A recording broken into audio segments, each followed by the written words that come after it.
Welcome to the latest edition of the podcast that aims to help you to care for your horses, dogs, other pets or animals naturally.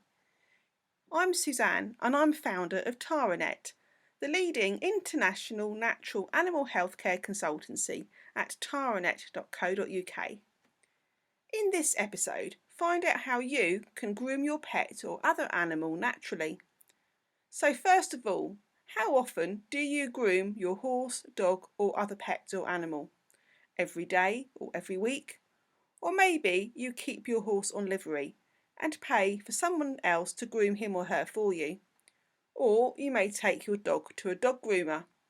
So how often does your animal get groomed? There's not a right or a wrong answer. It can depend on the animal. And it really doesn't matter if you do it every day if you're not actually having a good look at what you're doing. Seems a funny question? Well, let me explain further. First of all, there's two obvious benefits for grooming your animal, which are for them to have a cleaner coat or to have less tangles in their coat. Horses' manes and tails can get tangled easily, and some breeds of dogs or cats can get tangly hair too, especially if they've got hot and sweaty or dirty. But there are other benefits too for grooming your animal. These can be the following. So, one, it gives you a chance to check for skin health. Is your animal's skin dry? Are there flakes of skin in the hair that look a bit like dandruff?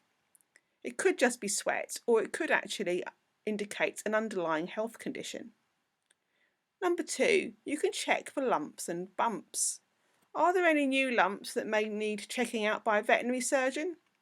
What might be a small lump today could end up being very problematic in the future. It could indicate some kind of tumour or some other kind of lump that does need some veterinary intervention.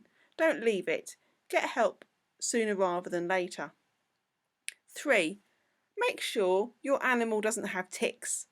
These little critters burrow into the skin and affect many species, including us humans.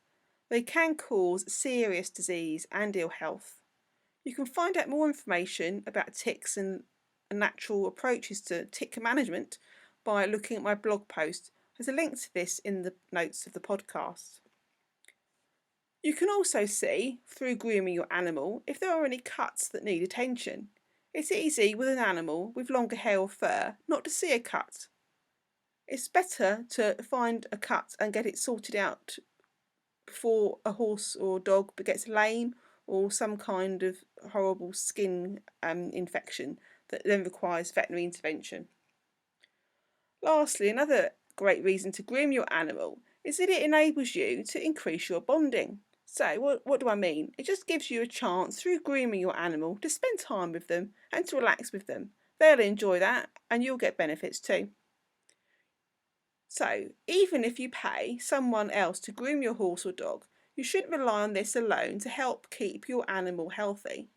Lumps, cuts, ticks, skin irritations and ill health can of course happen at any time, so it's not a good idea to leave your animal's care up to someone else.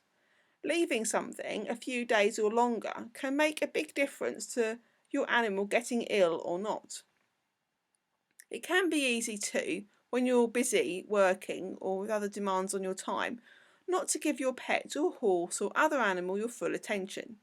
But remember this great saying for dog owners: to the world, you are one person, but to your dog, you are the world.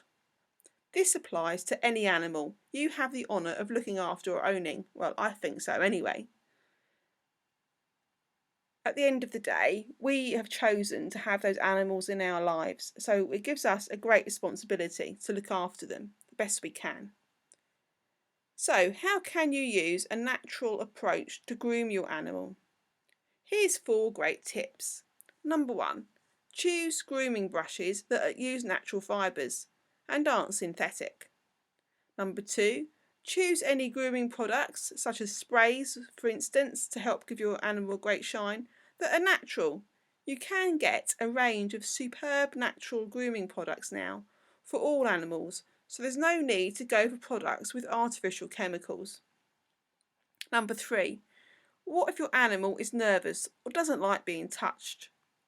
Remember the impact that colour can have on your animal. You can check out my Colour for Animals advice page. A link is in the notes. Changing the colours you're wearing and the colours of your brushes can make a big difference. It seems simple but true. Obviously too, do check out what time of day you're looking to groom your animal. If they're about to have their food, then they won't be very happy and appreciate you deciding to groom them first if they're not used to that. Likewise, if your animal is sleeping and quite dozy, then they might not appreciate you either going in and brushing them just because it suits you. It doesn't suit them, and their needs must come first, and they won't like it and make grooming quite a negative experience.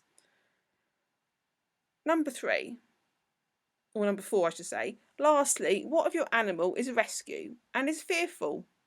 Gaining an animal's trust to get into their personal space can be a long process, and one that requires you to have a lot of patience.